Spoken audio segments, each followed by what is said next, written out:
Hello YouTuber family, તમારું સ્વાગત છે મારા બ્લોગમાં। તો આજે બનાવીશું ચણાની દાળનું શાક। તો ચણાની દાળનું શાક બનાવવા માટે મેં અહીંયા 2 કલાક પહેલાં ચણાની દાળ પલાળી દીધી હતી। અને જો તમારે તરત બનાવવું હોય કલાકની અંદર તો તમારે ગરમ પાણીમાં આને પલાળીને મૂકી દેવાની। તો મેં આને 2 કલાક માટે પલાળી હતી, તો જો આ રીતની પલળી ગઈ છે, દાણો સરસ એવું તૂટી જાય છે। તો બસ આટલી આપણે પલાળી દેવાની।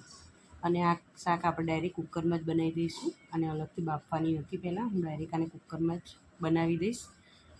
તો આમાં એક ટામેટું અને એક મીડિયમ એક મોટી ડુંગળી અને એક નાની ડુંગળી, એમ 2 ડુંગળીનો ઉપયોગ કરીશ, અને લસણની ચટણીનો। તો આની હું ગ્રેવી બનાવી દઈશ પહેલાં। તો બસ આ ગ્રેવી બનીને રેડી થઈ ગઈ છે। તો હવે કુકરમાં તેલ મૂકી દઈશ, 2 ચમચી જેટલું, 2 મોટા ચમચા ભરીને મેં તેલ મૂકી દીધું છે અહીંયા।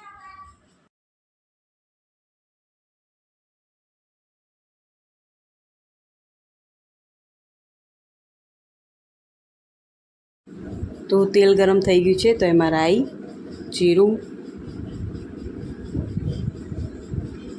હિંગ,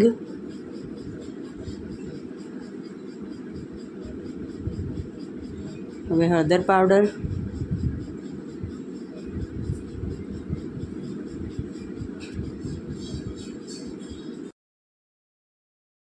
અને ટામેટાં અને ડુંગળીની ગ્રેવી અંદર એડ કરી દઈશું।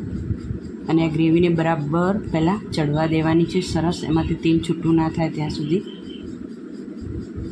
અને 1 ચમચી ભરીને લસણની ચટણી અહીંયા મેં એડ કરી છે। આ પ્રોસેસ કરશો, લસણની ચટણી નાખશો એટલે ખાવામાં ટેસ્ટ એકદમ અલગ આવશે।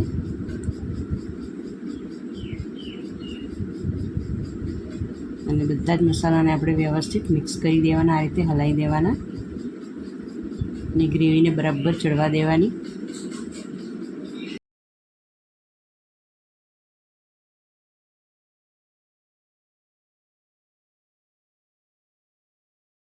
હવે મસાલા કરીશું, લાલ મરચું પાવડર,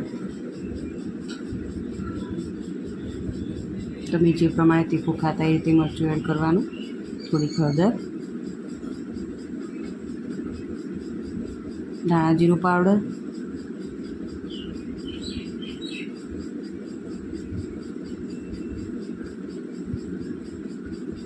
થોડું મીઠું,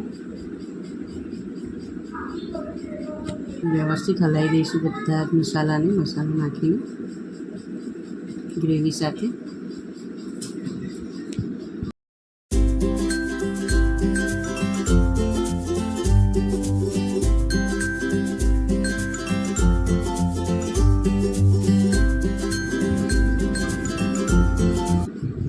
થોડુંક 1 થી 2 ચમચી જેટલું આપણે પાણી નાખીશું, અને વ્યવસ્થિત હલાવી દઈશું એટલે મસાલો બિલકુલ નીચે ચોંટે નહીં।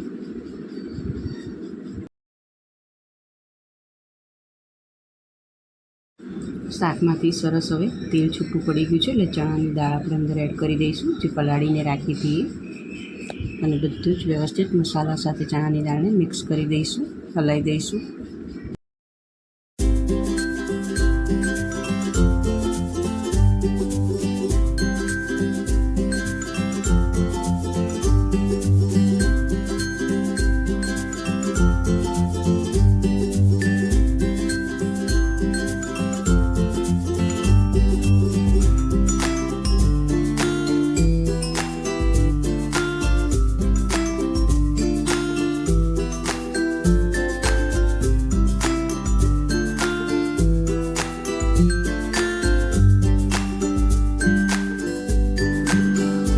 હવે આપણે 1 ગ્લાસ પાણી નાખીશું આમાં,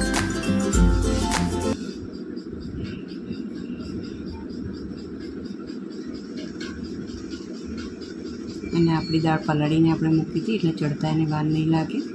વ્યવસ્થિત હલાવી દઈશું, પાણી નાખીને હવે કુકર બંધ કરી દઈશું, અને 3 થી 4 સીટી મારીશું। આને સીટી લગાવીશું, વિસલ આવે 3 થી 4 ત્યાં સુધી આપણે એને ચડવા દઈશું।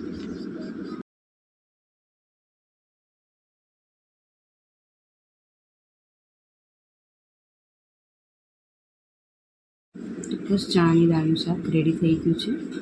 તો તમને જો મારી આ રેસીપી ગમી હોય તો લાઈક, શેર અને સબસ્ક્રાઈબ કરજો, કોમેન્ટ કરજો। તો ચલો મળીએ નવા વિડીયોમાં। જય શ્રી કૃષ્ણ।